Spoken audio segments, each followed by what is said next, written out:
This video is brought to you by Diamond Pacific Tool Corporation. Diamond Pacific is America's favorite diamond tool, wheel, and lapidary machine manufacturers.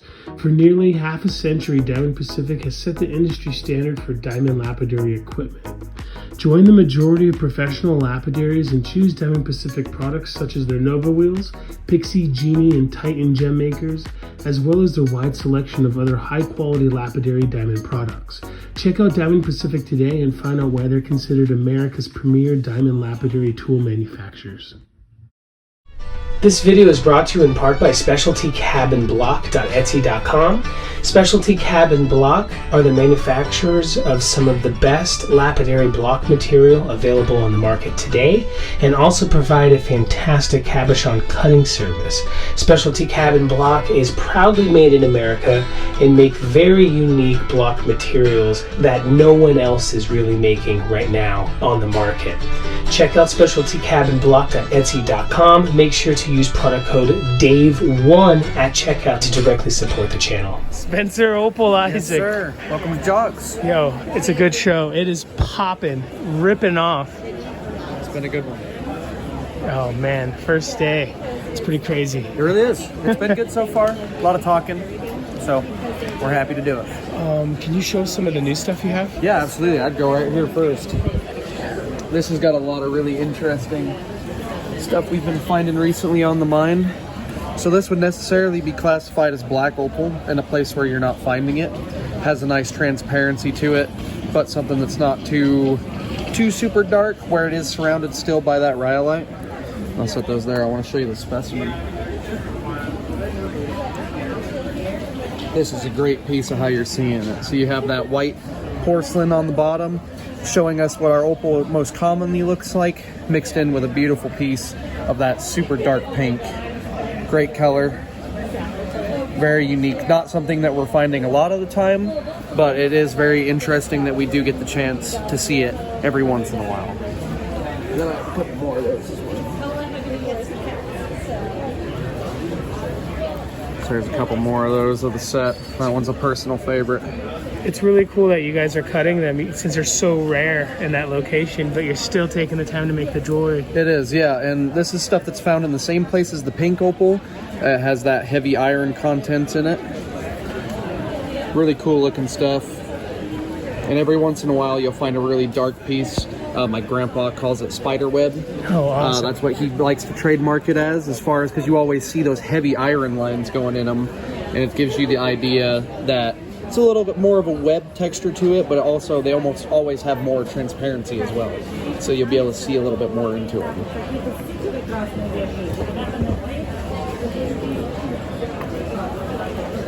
These two. Those are two beautiful stones as well. Wow. They have the dark texture to them. That spider web shape that he was telling you about. You already see those lines in them. We haven't verified if they're dendritic crystals or not, but in a lot of them we're sure they are. Just something of, you know, immense quality, really cool looking stuff.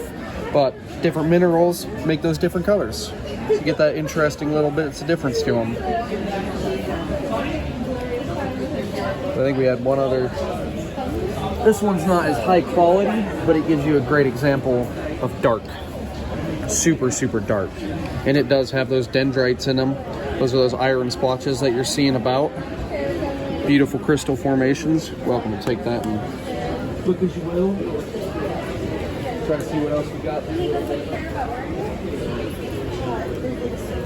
This is an amazing specimen. It really is. And with those dendritics in them, it's very interesting. That one I knew you'd like. Oh, wow. Beautiful. Was this not at quartzite? No, sir. This one's great because it has a great face of the obsidian. It really does. It's kind of polished off really nice. It makes a great showpiece. But you can also see how the color reflects off of those irregularities inside the rock itself. So you'll get the flower off of that piece of rhyolite that's right in the middle. Makes that color surround it. Because our opal forms a lot of the times off the imperfections instead of following the perfections. Oh, wow. Lucy Walker. You can see that flower in there when you start moving it. So it's not a uncommon thing for us to find where the color does bounce off of those imperfections, but it is something that is very interesting and unique to us So we like showing it off. So when your family finds something spectacular like this, do you guys all gather around and go take a look at it? Especially when we're mining, everybody gets kind of like, you find the really cool piece and then everybody gets together, you have your really nice jumping party, had a good time, saw some cool stuff, and it's back to work. Are you? I know you're doing some casting and silversmithing, and yes, sir. But you're also doing mining too? Yes, I do all the mining. Oh my gosh. So for the past 8 years now, I've been the head miner. So we get to go up on the pile, 40 acres of land, to just pick a spot. And every month I try to find somewhere that's a little different, because like I was showing you here with this stuff, different places that you go at the mine, you find different mineralization. So that yellow opal, that pink opal, the black, to the kind of transparent, it all comes at its own little corner of the mine. So you just get to see the interesting spots whenever you get into the little stuff. So the pink has a lot more mineralization of the iron, where the other corners were where you find the yellow, which has a very high sulfur phosphate added into it, where you're getting those other colors. Those are some of my favorites. It's really interesting. I didn't see so many of the sulfur ones last year. We brought a few of some proper yellows. So this is a great example of a yellow that has that integrated color in it, but it is much more light in comparison to something like our Golden Globe we have hiding in the case over here. But there's a number of the yellows. This one I believe you did get footage of at Quartzsite, where it's that heavy yellow. I gotta tell you, the lighting now is... It's much better. So much better. I like the height of our lights here in comparison. I think it actually gives you a bit more good look to it instead of something that where it washes it out. A lot of times with looking at opal, if there's too much white light, it'll bleak out the color because it's a white stone. So if you have a bit of color transparency, it makes our stuff look really good. And the best is the sun. So you get out and in the sun, you'll see the best stuff. So I do want to come back by when it's after the big rush sometimes, so we could do a Q&A. But one of the questions everybody was asking who saw them in water, because they're so used to Ethiopian, is it hydrophane? Can it be in water? Does it have to live the rest of its life in water? So a lot of times we store our opal in water just because it gives you like a 0.5 magnification. And it also keeps that stone clean when we don't polish it. But our opal is 100% solid, so it doesn't need to stay in water. It just makes it, for the visual aspect, you get to see the difference of what polished and non-polished would look like, because when it dries, it's not going to have that good polish. So to answer the question, we don't need water to cure them. You don't need oil. You don't need to keep them out of the sun. You can throw them outside, leave them outside, come back 30 years later, and it's going to look the exact same. Wash the dishes with your ring Exactly. on. I always do. I like to beat up all my stuff. This was my grandma's ring. Wow, it looks great on you. I would have thought that you made that for yourself. Yeah, this is both, the man who taught me how to goldsmith made this one right here, but this is my grandma's ring on my mom's side, the owner of the business in previous years, and then this is my grandma's ring, just a simple spoon ring on my dad's side. So we're rocking the family heritage today. Heck yeah. It's definitely a gold wearing show. Oh yeah. I'm a gold person, so I always like wearing the gold specifically. But yeah, check out this one. Oh yeah. The Golden Globe. Yes, sir. Now this is just a beautiful piece. Doesn't have to be kept in water, but it's something that we do. Has a very high sulfur content, so the yellow in it is just immense. But something that we have as a full unit, we haven't decided to split it apart, nor have we made any stones out of it. So this is one that's still waiting to be chopped up by us one of these days, which I'm sure we will get around to. But as it sits now, where it was found in such a large piece, such a good quantity of opal, we want to do something unique with it, more of a set, a large necklace, bracelet, rings, all the stuff to match. Oh, yeah, instead of one that's just, you know, take a piece and make a necklace out or of it. take them all and make a bunch of rings. Exactly. It's definitely set worthy. That one right spectacular. there, beautiful. And we're talking inch color bars, massive. This is that highest quality of stuff that we can produce. And we have some that's hiding in the safe that make this one look like chump change. No way. Yes, sir. That is fantastic. I'm so happy that you're keeping that, because a lot of people, they're like, oh, the best one definitely has to be sold. A lot of people don't keep a collection. And when you retire, everyone else is going to have the best stuff if you don't do that. Yeah, and where she was telling you last time you were visiting us at Quartzsite, we like to keep a lot of our high quality stuff in the safe, because one day where we don't do as much marketing, you don't even know about it. So one day, once we get a little bit more people that know about us, that's when we'll start showing that kind of stuff off, because it gives everybody a better idea of what we can from the quality ranges, from those $25 stones all the way up to your million-dollar stones if you got the money for it. Heck yeah. Get the cool stuff. Absolutely. This is a really cool set too. Now you saw the specimen that it's on top of, but this is a beautiful pink set. Nice thick color bar on it. Very pastel pink, but something that still looks really good. Piece that we really like. And it's one full set. So we took all the rock that we found when we got it and made it into as many pieces as possible, even utilizing the small chips, but getting something that you could make a very large, like squash blossom style something out of, or you could buy the full set and make several different pieces of jewelry if you were interested in reshaping the stones or just keeping them in their free form cut as current. Yeah, I think if I fabricated something out of it, I would want to keep them all together. Yeah, exactly. That's what we were thinking, is a large necklace. This is the same story with the Golden Globe. We want to do something that has a matching set as far as the earrings, the necklace, rings, bracelets, all of it. Just something that utilizes every piece as a full set, but that also comes with the full set price tag, which will sway off a large number of people. Is the middle one part of the same? No, sir. Nope. This is a piece that a lady did for us in Quartzsite. Just a really nice piece. It does match very well with that set, but nothing that's too crazy. But we saw her wire wrapping away at Quartzsite and went and found her and said, hey, let's make one of those. And then there's another one that she did for us sitting on Opie over there as well. Oh, fantastic. So just a really nice, tight wire wrapping, good looking stuff. It's so high quality that I thought it matches it in. Yeah, it does. Definitely matches. Now we did dig it out of the nice trays. We dug it out of these trays here, so it is a couple $100 stone, and then added it into with all that really nice silver that she did. But it was really the quality of her wire wrapping that drew us in, and that's why we're displaying it in such a high value now. So this has a plaque. Can you tell me about this? Just the piece itself. Now this is a good example of that darker opal that you see. You see a lot of it, but this is how a lot of the times we're finding our opal. It could be nice, well, beat up, not perfect when we find it in a bunch of rubble. So this just has a sealant over it to keep it nice and pretty. Something that we've used as a display piece for a long time. It is for sale, but something that really shows you just the different formations along with the multiple minerals that are inside of it. As far as it has sulfur, it has a plentiful of iron, the rhyolite mixed in, and as well as the opal itself. Do you mind if I hold this one? Absolutely. I'll give you a moment to put some stuff away. I always get nervous. Someone watching over my shoulder. She's keeping an eye on us. I'm out of the way.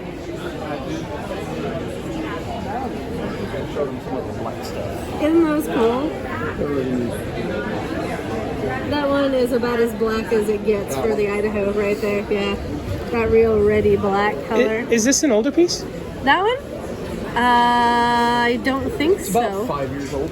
I guess it's just it's an old timey style. Oh no! Like plaque. I just drug a bunch of those like jars and stuff, and the plaques I had made at a trophy shop. So I actually have like a whole stack of them sitting. Like I just went into a trophy shop and had them made. Oh, fantastic! So it looks old school, but it's new. You know, we're on our 60th year, so we got to Similar to bring that back one, some too. of the old school. So you're both very pink, full of lots of minerals, timed up in a nice... The showcase has got like Idaho State Fair 1973 vibes to it. You know? Well, yeah, I think we've been doing this for so long that we have jars from the 70s that we haven't used yet. Whoa, so really? you could pull that stuff out and put something brand new in it, and you have that Like retro those, classic those piece. dome jars that we're using, like these dome jars right here, they don't even make them anymore. Yeah. I just have enough of a stash of them. We just buy that in I bulk, get 'em so out and use 'em. you get a really neat jar with it. It shows off the opal very well, and then they're not glued or sealed in any way. You just seal them by air when you stick the cork in. So you can pull them off and pull them out, make it really easy to actually get a good look at the piece without having to buy something new. You just use the old stuff. It looks great. Do you mind if I hold this one? This Absolutely. one's pretty super unique with those reds. Yeah, and that's those heavy irons in it, and a lot of the times, like I said, those will be dendritic crystals or just like a thick bead of iron that's changing that coloration. And you can follow that all the way around and all the way across the front of the piece in those layers. Oh, fantastic. As far as the rough goes, you have all your pockets in there, similar to what she showed you in the past, and you can see those colors on the top. Oh, wow, that's straight up opal. I Yes, think. sir. So not all the time does it have to be polished to get that beautiful color band. A lot of times, especially with the stake, the piece that Facebook dubbed, It was found just similar to this, where it was found in the pocket, color on the top. We excavated it with precision so that it didn't ruin it, and then you get a beautiful piece like that. And this has color bars all around it. As far as when you pull off a piece, you see them in the inside of all various sizes, and you can see those color bars in that one there. Sorry, which one? That one right there. You can see those beautiful quartz crystals that come with it. Oh yeah. They're oxidized when they form, so they get a very bubbly texture, very interesting look on its own. That is fantastic. Just a big old chunk. Have all these all the way up the size of cars. Oh wow, I was just gonna say you must have some bigger ones at home. Yes, sir. Yeah, we have all the way up to, like I said, the size of cars. Most of the time you're finding them about the size of a table. That was my job when I was a kid. I got to swing a sledgehammer and make them smaller pieces. Oh man. I'll show you one more cool one that we got here. That kind of thing left-handed, but I can only write This one's right-handed. interesting because we haven't quite figured out what it is yet. No problem. So I don't know if your camera will pick this up, but if you follow these lines at the tip of my finger, they're metallic. So it's a direct metal ore of some sort in the rock itself. So you have your opal pockets that are formed with it, and then those metal lines that you can see. So this piece has some sort of metal value that we haven't quite understood what it is yet. You can follow them. We know that it's marcasite and iron, but we don't know what else. But what direct metal it is attributed to, we're not sure. Incredible. And you could follow that all the way around. It chases the pocket of the opal itself. In quartzite, you showed me a beautiful piece that had some marcasite in it. So there's probably more with more of Yes, these and we've metals in there. cut just simple pieces of the nebular obsidian when we're working with large quantities as well, and found like when you slab a piece of obsidian, there'll just be a straight metal line that goes all the way through it. I don't think I've ever seen that in obsidian. Yeah, and a lot of times I think this is one of them. No, it's not This that one's one, not it's one of the them, other but you'll see these lines that you can see, those white rhyolite lines. A lot of times they'll be a little bit thicker, and you'll be able to follow it all the way through, and it's just a millimeter, 0.5 millimeter thick metal band that we haven't quite utilized to any degree or figured out what it is specifically. Such a unique Just area. really interesting stuff. When you're dealing with those hot pools that are full of different minerals, the likelihood of finding several different kinds of things is very high. So we find all sorts of different stuff. That's awesome, dude. But yeah, that metal in there is just interesting. And we also notice that it always is chasing a pocket. So you have your opal formed in the middle there, the rhyolite around it, and then a metal line that follows it all the way around every time. So it came first as the opal was settling in liquid state and formed into what you see. And every one of these has a metal line that chases all the way around it. That is wild, but absolutely convenient. It is. Very interesting. And a lot of times when I've been mining, I've also found metal lines, and I've chased the metal lines into large pockets of opal itself. That's a great idea. So it helps you, especially when you're picking out rough. If you look for those metal lines, a lot of the time they'll lead to higher quality, higher iron content opal, which is directly related to those pink pieces. So you get a lot of really cool stuff. These would be a great example of more of those spider web textures where you have those heavy iron lines mixed in there. Get a beautiful piece with the rhyolite mixed off. This one kind of looks like a eaten off tooth. Take it from that perspective. But beautiful pieces, nice thick color bars, and you can just follow those iron lines all the way through it. You're more than welcome to play with that one. Thank you, brother. This one as well.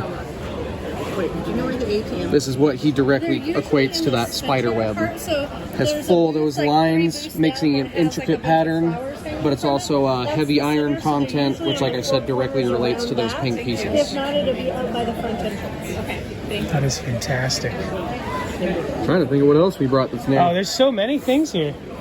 Well, we tried to bring we tried to do like the black ones, the yellow ones, all the weird stuff in between that we haven't brought out for a hot minute. Who the heck cut this oval? Leo. That is perfect. Leo. That guy's a madman.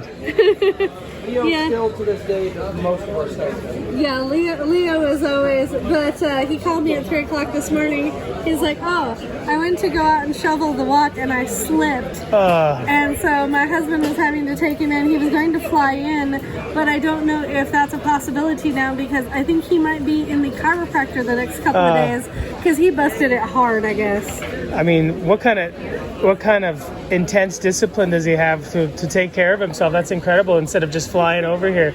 You know, I think it was at the point where he was like, he saw me online early this morning and he called me. He's like, "Do you think Dad's up?" He's like, "I need help getting back in the house." And I'm like, "I'm sorry, buddy." So, yeah, no. Everyone was wondering where Leo was in the video. Yeah, no, Leo is just, he thought he was going to be industrious and stay home and do a whole bunch of stone cutting.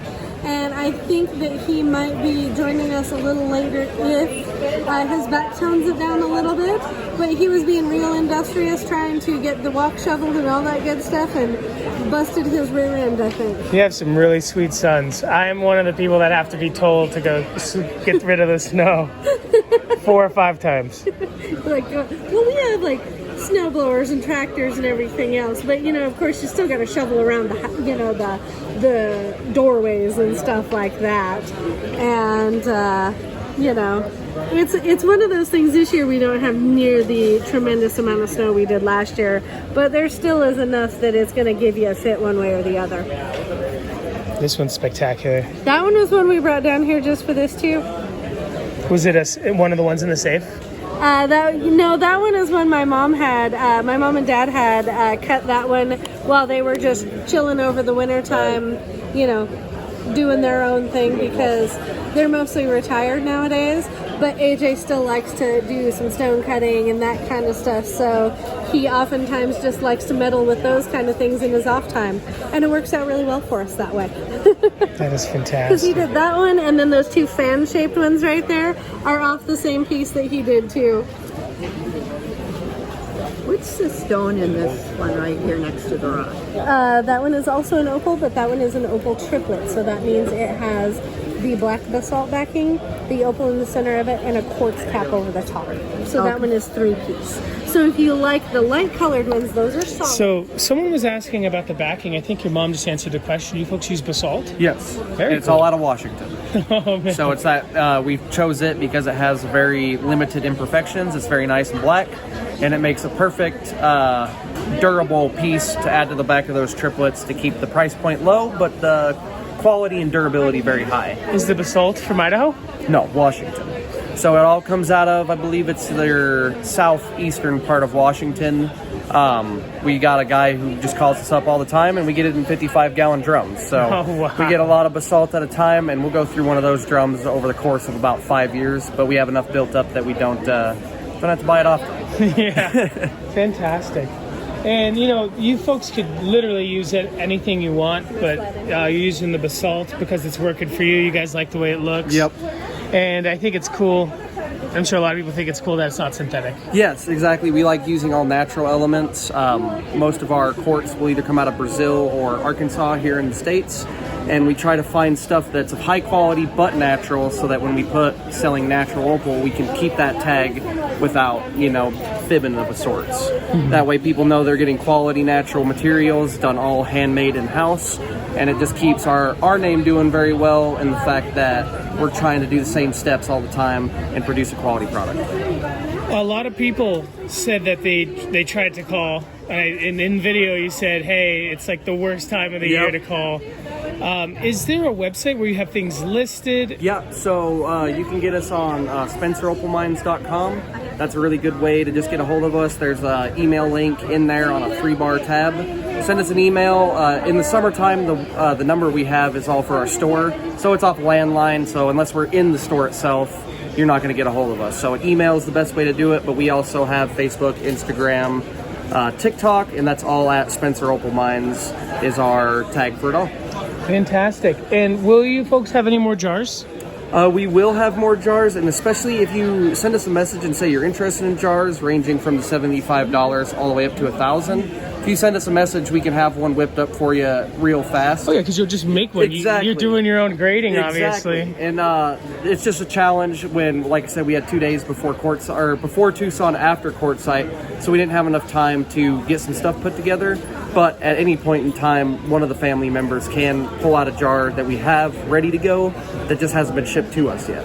And then ship it across the world, makes it easy. So I'm sure, who does the grading? Everybody? Or yes, but mostly the bosses. Yeah, that makes the most sense. They've seen enough of it to know what's cheap, what's not cheap. And as far as putting a fair price on it, my grandma, she was the owner for over 50 years. She knows exactly what everything is, and you can't really put something in her face that she hasn't seen before. And so she's really good at putting grades on it, and doing jars is her favorite thing to do. She gets to sit down and sort them out to where it's a fair price, and you're going to get a lot of good stuff out of it, but also something that we make money on as well. Fantastic. So something for everybody. Exactly. Spencer Opalmans, American Precious Opals. I know how to read. I'm practicing. On the website, we've stolen America's Opal. That's what we like to say. Yeah, most of them say America's Opal since 1968. Booth number? E11. E11. Yep. So where is the main entrance? Is it that way? Yes. So that's our west entrance to Jogs. You just come down the main aisle. We're right on booth E11. And ironically, you can look for the pink banner of Sunwest Silver. Great advertising. Yeah, great spot. Thank you so much, brother. Of course. It's always a pleasure to see you. Heck yeah. Before we go, can I take a look at your Absolutely. daily driver here? And this is a piece that I've done with my goldsmith who taught me. Simple piece, simple backing, all carved out of your lost wax traditional technique. Something that just looks really nice and holds the test of time. Oh yeah, it looks so good in gold. And I abuse this. Oh. I've ripped off, this is my third chain with this. No way. I always rip off my chains. I've scratched up the gold plenty of times, but we like to battle test our jewelry, so when we tell you you're gonna get something that isn't gonna break, we're wearing it all too, just to see how far we can push it. When you go mining with this kind of stuff, you'll learn how fast it breaks. And so far, I've been breaking chains, not the opal itself. Awesome, brother. Thank you so much. I'm knocking stuff over with my backpack. You're all good. Thanks, brother. Talk to you soon.